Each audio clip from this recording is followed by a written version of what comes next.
Friends, நம்ம கொண்டக்கடலையை வச்சு பண்ண வடை எவ்வளோ ஒரு சூப்பராக இருக்குது பாருங்களா. இங்கே பாருங்கள், கிறிஸ்பியாக இருக்கும், டேஸ்ட்டும் அந்தளவுக்கு சூப்பராக இருக்கும். உங்கள் வீட்டில் யாராவது கெஸ்ட் யாராவது இருந்தாங்கன்னா இந்த கடலையை வச்சு தட்டுன்னு செஞ்சிடலாம், டேஸ்ட்டும் அந்தளவுக்கு சூப்பராக இருக்கும். இன்றைக்கி சூப்பரான கடலையை வச்சு நம்ம வடை தான் பண்ண போகிறோம். வாங்க எப்படி செய்யலாம்னு பார்க்கலாமா? Hi friends, welcome to Kerala சமையல். கேரளா சமையலில் கொண்டக்கடலை வடை தான் பண்ண போகிறோம். வாங்க எப்படி செய்யலாம்னு பார்க்கலாம். இப்போ பாருங்கள், கடலை எந்த அளவுக்கு நல்லா ஊறி இருக்குது பார்த்தீங்களா. இங்கே பாருங்கள், இங்கே பாருங்கள். இப்போ நல்லா கழுவிட்டு தண்ணி நல்லா வடிகட்டி எடுத்துக்கோங்க. நல்லா கழுவிட்டு தண்ணி வடிகிறதுக்காக நம்ம தேங்காய் பால் வடிக்கட்டும் பார்த்தீங்களா. இதெல்லாம் நல்லா வடிட்டுன்னு மாற்றி எடுத்து வச்சுருக்கேன். ஒரு 10 நிமிஷத்துக்கு அப்படியே வச்சுக்கோங்க. தண்ணி நல்லா வடிஞ்சிடும், மாற்றி வச்சுக்கோங்க. இப்போ ஒரு மிக்சர் வச்சுக்கோங்க. அதில் 2 பச்சை மிளகா சேர்த்து கொடுத்துக்கோங்க.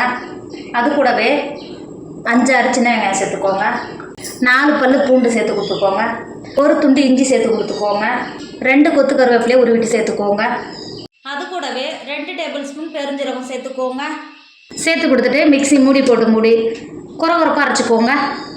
நம்ம அரைச்சது இந்த மாதிரி இருக்கணும். இப்போ நம்ம ஏற்கனவே வடிகட்டி எடுத்து வச்சுருக்கோம்ல, கடலை உள்ளே சேர்த்து கொடுத்துக்கோங்க. கடலை சேர்த்து கொடுத்துட்டு 1 டேபிள் ஸ்பூன் உப்பு சேர்த்துக்கோங்க.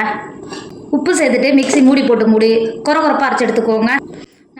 நம்ம அரைச்சது இந்த அளவுக்கு இருக்கணும் பார்த்தீங்களா, இந்த அளவுக்கு இருக்கணும். இப்போ ஒரு பவுல் வச்சுக்கோங்க. நம்ம அரைச்ச பவுலில் சேர்த்துக்கோங்க. பவுலில் சேர்த்து கொடுத்துக்கோங்க.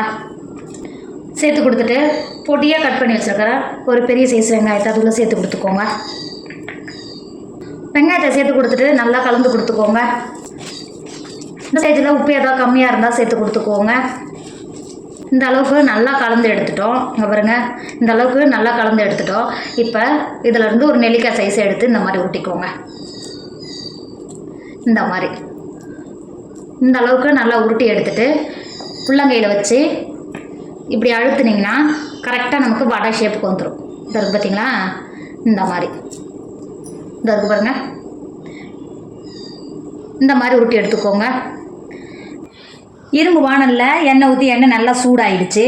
இப்போ நீங்கள் நல்லா சூடாகிடுச்சுன்னா நம்ம எடுத்து வச்சுருக்கிற கடலை மாவு இருக்குது பார்த்தீங்களா, லைட்டாக அது மாதிரி போட்டிங்கன்னா அது பாருங்கள் நல்லா பொங்கி மேலே வருது பார்த்தீங்களா. அந்த ஸ்டேஜில் நம்ம தட்டி எடுத்து வச்சுருக்கிற வடையை உள்ளே சேர்த்துக்கோங்க. நான் ஒரு ட்ரிப்பில் 3 வடை போட்டிருக்கேன். இது ஒரு பக்கம் நல்லா வேக வைங்க. ஒரு பக்கம் நல்லா வெந்துருச்சு. இப்போ இன்னொரு பக்கமும் நல்லா வேக விடுங்க. இப்போ பாருங்கள், 2 பக்கமும் நல்லா வெந்துருச்சு. இப்போ வெளில எடுத்துக்கோங்க. இருக்கிற வடையெல்லாம் இதேமாதிரி பொரிச்சு எடுத்துக்கோங்க. ஃப்ரெண்ட்ஸ், நம்மளோட கொண்டக்கடலை வடை சூப்பராக ரெடி ஆகிடுச்சு. இதோட டேஸ்ட்டு அந்த அளவுக்கு சூப்பராக இருக்கும். பார்த்தீங்களா, பார்க்கவே எவ்வளோ ஒரு சூப்பராக இருக்குது பார்த்தீங்களா. ரொம்ப உடம்புக்கும் ரொம்ப நல்லது. நீங்கள் கடலை வாங்கி வீட்டில் இருந்துன்னா கண்டிப்பாக இப்பயே ட்ரை பண்ணி பாருங்களா. டேஸ்ட் அந்த அளவுக்கு சூப்பராக இருக்கும்.